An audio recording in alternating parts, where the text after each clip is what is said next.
We began this unit, Aesthetics, Fine Arts, and Philosophy, by going back as far as we could go to look at artifacts, architecture, written works that presented what people thought philosophically in relationship to fine arts expression. And if you remember, uh, most of what was produced was functional in that it was designed to first express the beliefs of people concerning metaphysical truths as they saw it. Second, these works, whether they were temples or ritual centers or sculptures or paintings or writings, were also designed to serve as touchstones or a means for connecting the worshiper to the gods, goddesses, or whatever higher powers they believed in. And this went on for several thousand years, all the way down through the Egyptian culture of around 1500 BC, down to the time of King David of Israel around 1000, where when the Jewish Empire rose, that shifted somewhat, and the focus became solely upon Yahweh as the one true God. But still, much of the art, architecture was designed to express those two things that I just mentioned.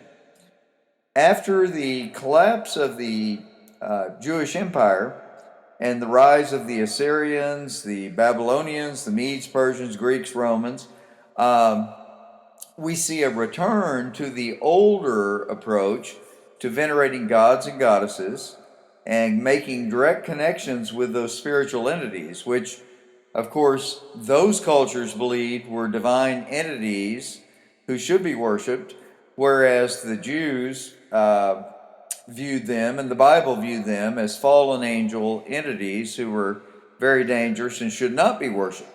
And that was the major conflict that occurred between cultures from antiquity forward. Um, After the collapse of the Roman Empire, we saw the rise of the Christian church dividing into the Eastern and Western Orthodox movements. The Eastern Orthodox movement being in Eastern Europe, Turkey, Russia, those parts of the world where it still exists today, and the Western Orthodox movement eventually becoming the Holy Roman Empire, centered in France, but then moving to the Vatican in Rome, where it still resides today. As we left the Middle Ages and went into the early and high Renaissance, we saw a synthesis begin to occur between the Judeo-Christian cultural thread and the Greco-Roman, in which the Greco-Roman said that mankind was the measure of all things, and man's expression of his value, his glory in the state, was also the highest ideal. Alongside that was the view that God is the measure of all things, and man created in God's image, the Imago Dei, was the highest expression man could experience because he, of course, was created in the image of the superlative being of all beings. So we see that reflected in the art and the architecture of the Renaissance. Moving forward through the Baroque era, the revolutionary social change era, and the Romantic era, we see some shifts that begin to occur. In the High Renaissance, one of the best examples of this synthesis I was talking about was the Botticelli painting Primavera, which is a celebration of spring and new birth, but it incorporates biblical images and biblical beliefs and theology right alongside Greco-Roman mythology. And the two synthesize and merge together to express these philosophical views that were held by the people of the time. After this, we see an emphasis not just upon God and man as the elite in terms of royalty, leaders, church leaders, but we see mankind being celebrated as the common man, as significant simply because of his humanity. And we see this in the works of people like Peter Paul Rubens, Rembrandt, Jan Vermeer, and Velázquez in Spain, these different artists who began to emphasize this, and alongside it, emphasize their value and importance as the artist. When we get to the 1700s, we see a shift in which there was a great optimism about the power of reason and the power of social change to bring about a utopia. This, of course, culminated in the two great revolutions, the American Revolution of 1776 and the French Revolution of 1789. The superstar of painting of this era, of course, was the French painter Jacques-Louis David, and he produced many great works of art, but the thing that set him apart was how he connected his art to social change, politics, and the quest for a perfect society, which he was able to negotiate through various changes in France in terms of power shifts, from the monarchy to Napoleon, back to the monarchy to Napoleon, and back again. And he was paid very well to produce artworks that promoted the views and the leaders of whoever happened to be in charge at the time. Of course, one of his most spectacular works, which was actually a work of fiction and propaganda, although the historical event occurred, it didn't happen exactly the way he depicted it, but this was because he was asked to present this figure in a way that would inspire and evoke a response to follow. And that, of course, is Napoleon crossing the Alps. This view of a utopian perfect society began to rapidly disintegrate, most especially because of the aftermath of the French Revolution, where there was so much horrific violence and unrest that the ideals of equality and liberty and brotherhood just began to implode. So many lives lost, so much violence occurred.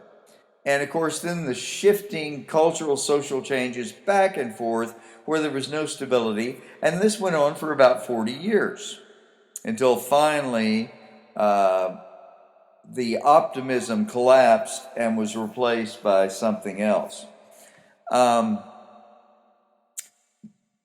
We see the Romantic era begin to emerge at the end of the 1700s into the 1800s down to the middle of the 1800s. The artwork which I feel effectively captures the Romantic ideals, many of them anyway, is Friedrich's Wander Above the Mist, or Wander Above the Sea. It's titled both ways, but it shows the solitude, the isolation of the individual, but promotes the idea of the rugged individual in nature, in the wilderness, striking out on his own to find truth and meaning and himself in the great unknown. He has turned his back on society and all of society's institutions, realizing that if transcendence is possible, it will not come through the efforts of society, of politics, of education, government, the church, religious institutions, any of those things. It will come from within himself as he engages in solitude, reflection, and introspection in the pristine atmosphere of nature. So, this movement goes on for 50 plus years, and as it progresses, there becomes a greater and greater emphasis upon subjective, intuitive knowing and understanding, as opposed to social and cultural truth as a guide, or even, in some cases, revealed objective truth as a guide. And so you begin to see artists looking more and more within themselves to gain a perspective and understanding of the world, and then expressing that perspective by addressing their subjects in a unique individual perception or individual perspective. So art becomes not this is the reality of the thing objectively, but this is subjectively how I see it and experience it. And then the art invites us to experience that with the artist. A good example of this is Monet's Water Lilies. As you look at this painting, you see that it suggests the water lilies, but it lacks the precision, stark detail that you would get from a photograph of this scene, which would be the reality of this natural setting and everything in it. Instead, you get the artist's eye, his lens, which blurs things but suggests a feeling about his subject and ideas about his subject that are unique to him. And this he invites you to experience as well. This approach was very common throughout the Impressionistic and post-Impressionistic era. Another example that we can look at that's a little different style, but it still shows this individual subjective perspectivism, is Seurat's Sunday Afternoon in the Park.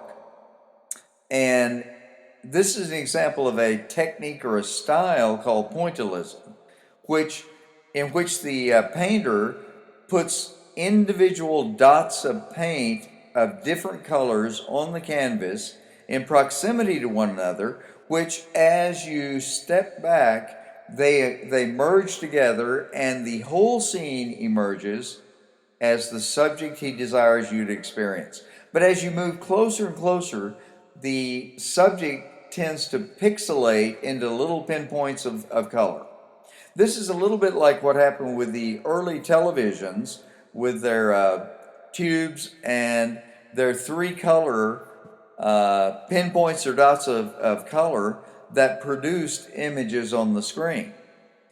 Or it's a little bit like in a more modern context, what sometimes happens when we take a photograph on a computer or on your iPhone and we enlarge it to the point that it starts to pixelate and the image gets lost in the individual pixels that comprise the image. So anyway, this was an interesting experiment in how the eye works and how we derive meaning from color and the images that are therein produced.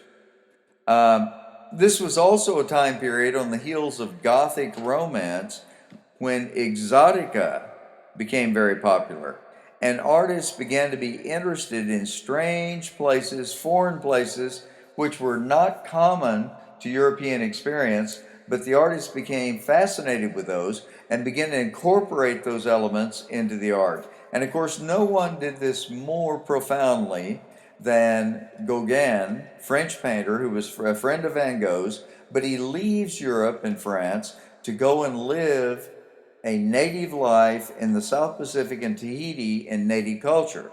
And this became the focus of much of his art, and the native culture greatly affected his use of color and his presentation of his subject. His The Eyes of the Dead Watching is a prime example of this effect. In this painting, we have a native girl as a reclining nude, and of course you see the spirit of the dead hovering above her, watching. She resembles somewhat the depictions of reclining nudes from Europe from the Baroque era forward into the Romantic era, where this culminates in Ingres's Grand Odalisque, which we talked about in class. But here we have a native girl being celebrated, pristine, pure, and innocent in the sense that she is uncorrupted and untainted by the failures of the old European world and European ideals, which have proven to be unable to accomplish the ideals and the goals that were promoted in the 1700s. So Gauguin basically presents us with the idea of escape. And that escape is, in a sense, on the heels of the romantic ideal of an escape into nature, but it's also an escape into a culture and a social context that is very much foreign and exotic from the norm of European society. When we look at Van Gogh's The Night Café, which is from Arles, France, we see similarities with what Gauguin did in terms of the stark, bright colors that are almost glaring and contrasting. And in this painting, we have a contrast because Van Gogh himself said this was a very disturbing place. It was a place that he frequented, but he said it always made him uncomfortable. As he put it, and I quote, "This is a place where someone could get killed." Now, I'm going to ask you to look more deeply at this painting and listen to a piece of music by a modern composer and a piece of poetry he wrote that accompanies this scene and this style of art, which I think does a really good job of connecting over 100 or so years the visual art of a great painter with the oral and literary art of a modern artist. So I will be sending you a link to access that video and to listen to that song and that poem, and also find out a little bit more about the Night Cafe and what Van Gogh was up to. I'll be sending you an attachment that has some information about that as well. But I wanted to show you how he used color in a similar fashion to Gauguin, in a way that almost becomes unsettling and alarming. Now, moving forward to the early 20th century, where we see the shift from Impressionism, post-Impressionism, toward what becomes truly modern art in the sense of Expressionism, Abstractionism, even Absurdism, and Surrealism. We begin to see artists who are exploring art from a perspective philosophically of uncertainty. There was great doubt, great uncertainty, questioning about what is the meaning and purpose of life. In fact, what is art itself? Now, this was also on the heels philosophically of the writings of Nietzsche, who called into question everything that had come before. So you have artists that are struggling with the desire to find inspiration, the desire to find meaning, the desire to find a means of expression that will have lasting meaning and purpose.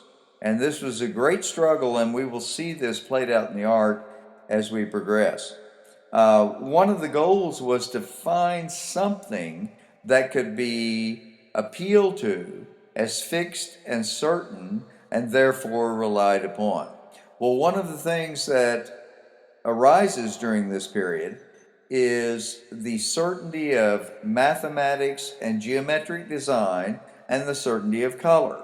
Now, I'm going to show you Picasso's Blue Guitar, which is a good example of what we're talking about. It's very abstracted, it's expressionistic, it's not meant to be realistic per se, but it does suggest the guitar, and it suggests a kind of an emotive quality.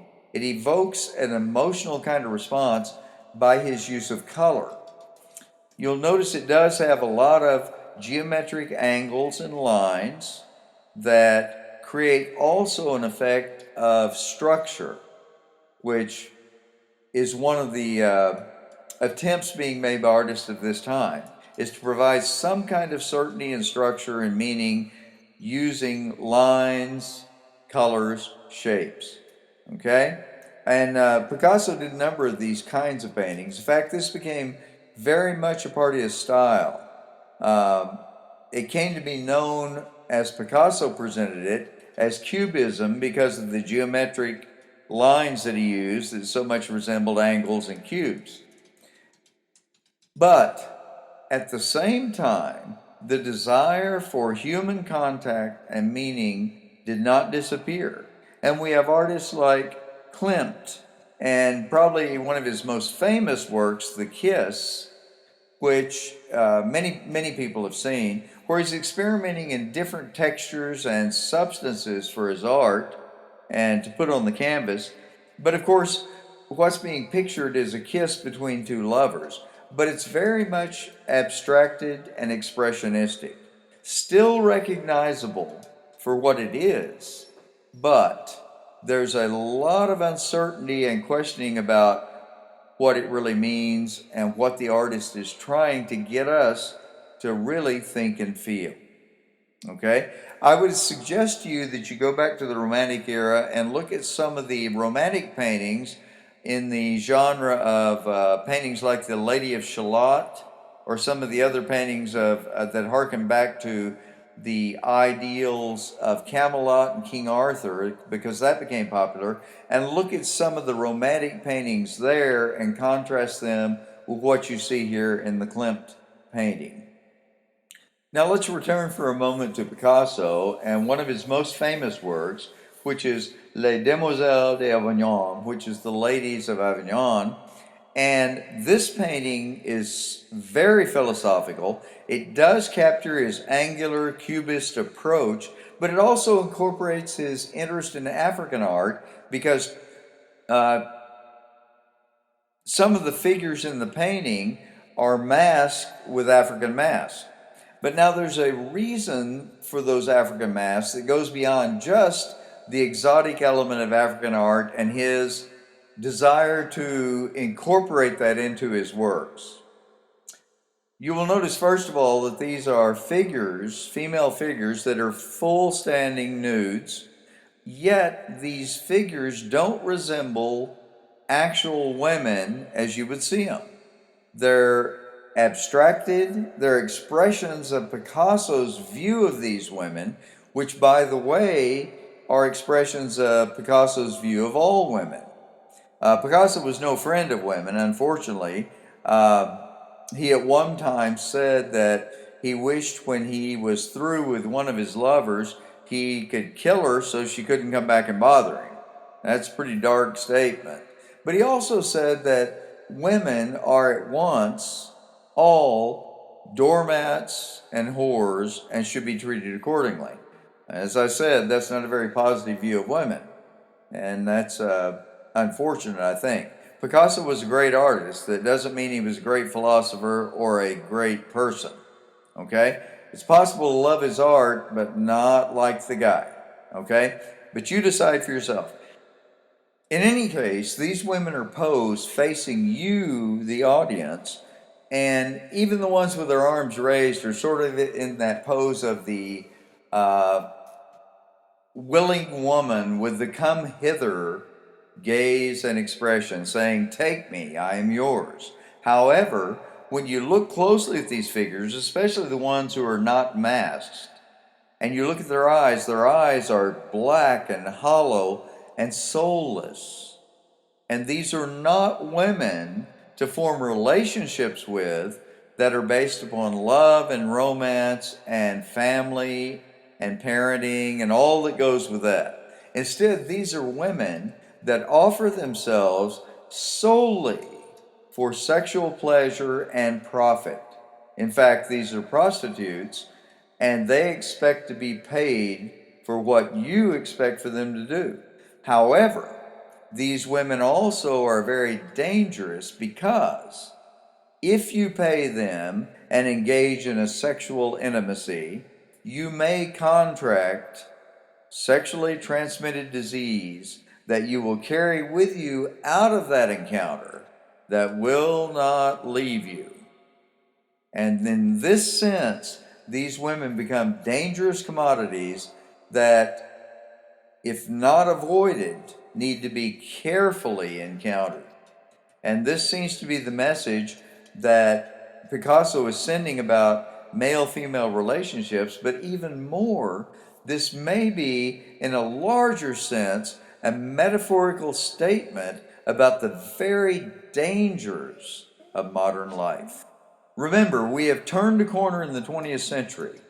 We have seen the Russian Revolution, the First World War, massive killing in both, We have seen a global collapse of the economy, and in particular in Europe and America, the Great Depression.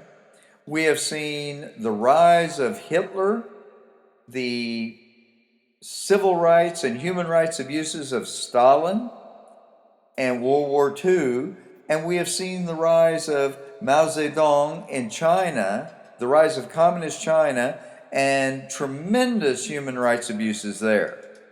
We have also seen unrest in Korea, which was never resolved, that split that country into two different countries, still the struggle going on today. And very soon we begin to see Vietnam and Southeast Asia conflicted.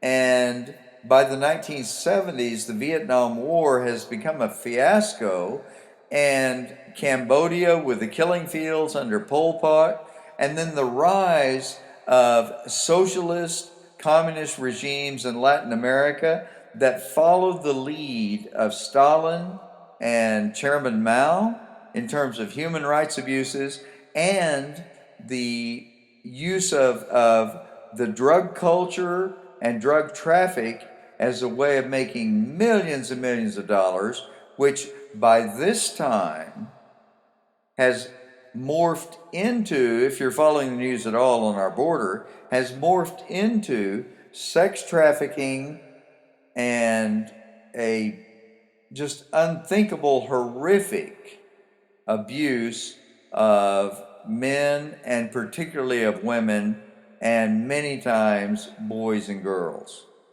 Therefore, artists and the arts are confronted with these harsh realities, and they have to take them seriously and begin to address them. We're going to look now at some of the ways that artists tried to cope or tried to present some form of meaning and purpose as a response to these disturbing things that began to happen and continued happening throughout the 20th century and even continue up to our present time. Now, before looking specifically at how some artists tried to cope with these uncertainties, I want to talk for a moment about the rise of modern psychology. William James, you may remember, the father of modern psychology, was very prominent in the last half of the 19th century and also in the early part of the 20th century. He, of course, influenced the four great streams of modern psychology: Sigmund Freud, B.F. Skinner, Carl Jung, and Abraham Maslow. And of course, these perspectives, which personally I call into question as true science, I think they're more scientism, but they attempted to explain human behavior philosophically by delving into esoteric kinds of content like Freud's conscious, subconscious, ego, id, superego, which he could not do case studies on using scientific method. It was impossible to do that. So he developed his theories without it. Then you have B.F. Skinner, who could do case studies about behavior, cause and effect, stimulus response, but he could not demonstrate that you could actually, through pure conditioning factors, create the outcomes that you desired to create the people you wanted and the society that he felt would be superior. And Carl Jung, frankly, was more of a Hindu occult mystic than a scientist, and applied Hindu Buddhist occultism concerning the monistic idea of the divine all, but with Western terminology as the collective unconscious, a little bit like the Force of Star Wars. And then finally, Abraham Maslow, who developed his hierarchy of needs, in order for people to attain to a level of self-actualization, was flawed in that he could never demonstrate that humans could not move from one level of the hierarchy to another higher level unless the lower level had been met and they were satisfied. At the same time, there was a question for Maslow about what self-actualization even meant. And of course, like the other three giants of modern psychology, he failed to accept and acknowledge the importance of the Imago Dei. Because, of course, if you're created by God in His image, you are already actualized in God. The self actualization occurs when that is revealed to you in a way that you accept and embrace and then begin to live that out in your relationships in this life. And this is something that he seemed to miss or he chose to ignore. Anyway, these influences were tremendous and affected the arts in many ways. No more so than in the areas of absurdism and surrealism. So, we'll look at the giant of surrealism in the visual arts, Salvador Dali. And we're going to look at Persistence of Memory, one of his most famous paintings, which captures this question of what is reality, what is true, what is actual, and what is not. So, in his works, he calls into question, is life nothing more than a waking dream and it's not real but an illusion? Is the dream state the actual reality? And of course, this fits in neatly with something that happened later in the 1990s, questioning these same ideas, but through film in the series that you know as The Matrix. What is the reality? What is not? Is reality just a program that we think is real and there's another reality behind it? Or is what we experience and think and perceive as real the actual objective thing? So the artists struggle with this. And when they struggled with this, they had great difficulty presenting in their subjects what meaning and purpose means. Rather, it became a giant philosophical and spiritual question mark. Now, there were artists that looked at this and began to expose the absurdity of all this kind of thinking.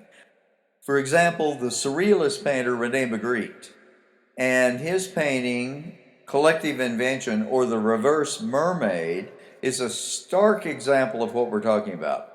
Why is it that when we think of a mermaid, like The Little Mermaid, Hans Christian Andersen, or we think of Disney's cartoon, we find her alluring and charming and quaint, and our sensibilities are not disturbed?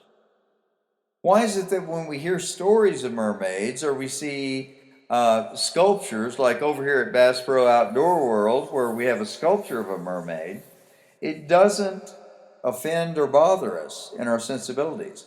But yet, we look at Rene Magritte's reclining nude on the beach, where we have a reverse mermaid, a woman from the waist down and a fish from the waist up, and we look at that and we find it revulsive and horrific and aren't quite sure what to think and feel about it.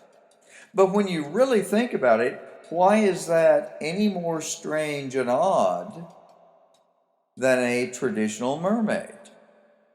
This is something that Magritte raises and says there's an absurdism in modern philosophy and modern art that accepts some things and questions others indiscriminately. So we move back to, how do we determine what really is true and real? And this is where the artists really begin to struggle. Let me show you the ultimate in abstraction and expressionism in terms of female figure, and it's Marcel Duchamp's Nude Descending a Staircase. As you look at this figure, you can get a sense there's something humanoid about it. You can get a sense there is a descent. You can get a sense that there is a flurry of motion, but there is no true humanity. There is no actual anatomy to identify this nude figure. We have to, in our imaginations, conjure or create this figure. But is our conjuring and creating reality? Is the figure that Duchamp gives us in any way a reality? In fact, looking straight on, literally at what he depicts, you really are faced with a metallic sense of motion. So is he saying that the nude figure is a machine, not a human person at all? This calls into question even what we think we know about what it means to be human. And boy, are we arriving at that place rapidly in our current time, where we have AI and we have technological enhancement, we have robotics, we have now the promotion of the idea that machines could become conscious, could become even more, to use a strange expression, quote, human than human beings themselves. And perhaps they may be destined to replace us. This is serious stuff to think about. And the artists as far back as Duchamp were kind of raising questions about that. So, what were artists left with to try to strip everything away so that true meaning and purpose could be expressed in a way that could be experienced by everyone and understood as such? Wassily Kandinsky's painting titled Composition is a good case in point. As we look at his work, the thing that is most striking is that it consists of nothing but shapes, lines, geometric patterns, and colors. These are constants that can be experienced by everyone in a similar fashion. But what do they mean? At one point, you look at a place on his canvas that looks like a phonograph record. Another place looks like a religious symbol. Another place looks like perhaps a sailboat with a sail. Another place looks suggestive of a tic-tac-toe board. But are these things the realities that Kandinsky is giving us? Or is he simply giving us nothing more than lines, shapes, colors, and we are left on our own to try to make some kind of meaning out of these things? Of course, we can go no further than to simply say that red is red and blue is blue. A triangle is a triangle by definition, and a square and a rectangle as well. But if that's what we reduce meaning in life to, what do we do with our consciousness, our self-awareness, our very lives as we live them, and our relationships? Because they seem to be much more than colors, lines, and shapes. But yet Kandinsky raises this question, and it's an important one. This stripping away of the possibility of objective meaning becomes even more pronounced in Piet Mondrian in his work, Composition, large plane of the various colors he presents, yellow, red, blue, and gray. In this work, we have only two shapes, square and rectangle, and we have limited use of color. So we reduce everything to its lowest common denominator, which are basic shapes, basic colors, but again, what does it mean? Is this all we have as human beings to place our faith and trust in, to rely upon, to say, this is what is certain in life? If that's the case, all relationships and all of our thoughts about our own personal significance and meaning and value cannot be answered, because the color red can't answer that. Neither can blue or yellow. A square cannot answer that. Neither can a rectangle or any other shape. So, Mondrian presents us with the dilemma for modern man, which is the three big questions that I gave you at the start of this class. Who, what am I as a human being? Where do I come from? Why am I here? How do I explain my origin and my existence? And third, how should I live my life in relationship to everything else, whether it's metaphysical reality or empirical reality in terms of relationship with others and the world? This is perhaps man's greatest dilemma and greatest question, and one can only wonder as we look at the progressive march of society and humanity, could this be the final chance to find meaningful answers to those questions for modern man? This dilemma is captured poignantly in the life and the works of Jackson Pollock, mid-20th century artist who was celebrated as one of the great artistic voices of his time. Unfortunately, he was a tormented soul. He went in and out of mental institutions various times for treatment for mental illness. He was plagued with uncertainties and doubts. Ironically, what are considered his greatest artworks were the result of experiences he had under therapy, including things like shock therapy, that were celebrated then by the larger culture as expressions of genius. But yet, no one seemed to have an answer for Jackson Pollock himself as the human being that he was. And sadly, the end result of his life was suicide, the taking of his own life, because he arrived at that line of despair and could go no further and could not turn away, so he fell into the chasm.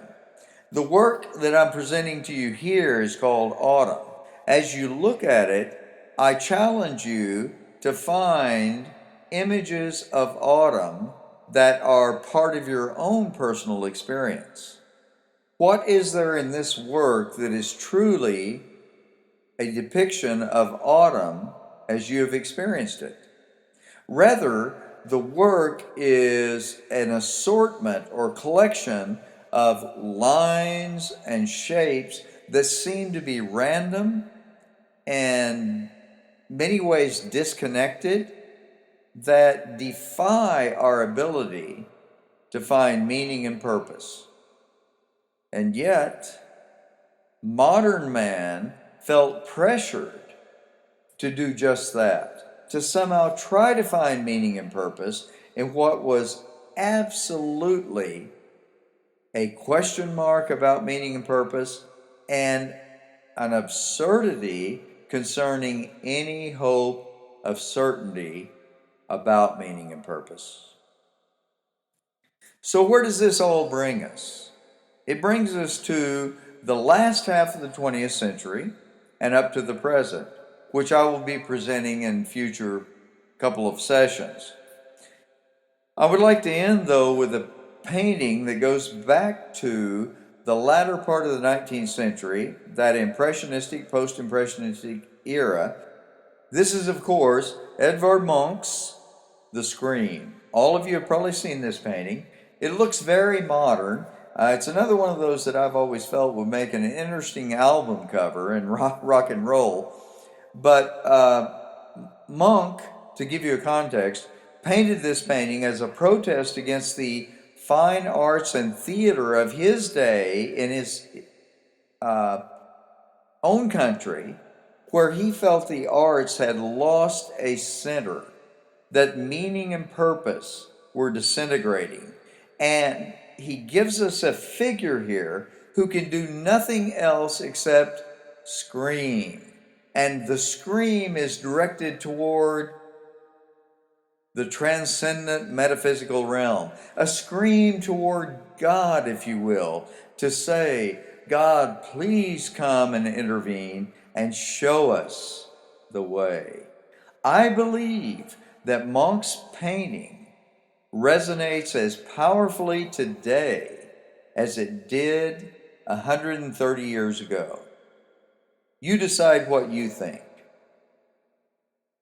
Now, I thank you for watching this video and listening to this lecture. I hope it was a blessing to you, that it gave you lots of good information, gave you a lot to think about, and experiences with the arts that you may not have considered before and may not have seen or experienced before.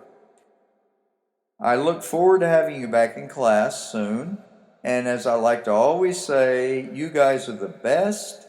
Just stay safe and be kind, and we'll see you next time.